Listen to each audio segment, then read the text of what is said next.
Welcome to the Slop Temple. We pray this video helps. In this video, I will show how to replace Lexus key battery ES350. Start by finding a CR2032 battery and a small flathead screwdriver. Remove the mechanical key, pry open the fob gently, and lift out the old battery. Note the battery orientation before inserting the new CR2032.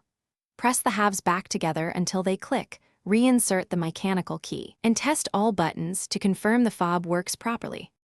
Begin with the mechanical key removed and a small flathead ready. Gently pry the fob seam, working around the edge to separate the halves without cracking the case.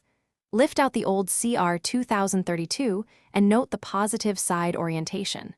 Place the new battery in the same orientation, then snap the fob halves together until you hear a click. Reinsert the mechanical key and press each button to ensure the remote signals the car.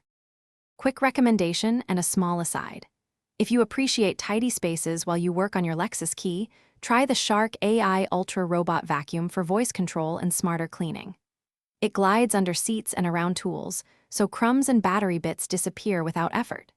If you like this tip in the video, please subscribe and like, and check the description for the link and other deals. Now let's get back to the video. If replacing the battery didn't fix the fob, start by cleaning the battery contacts with a cotton swab and isopropyl alcohol.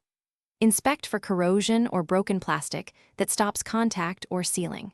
Try reinserting the battery and retesting buttons.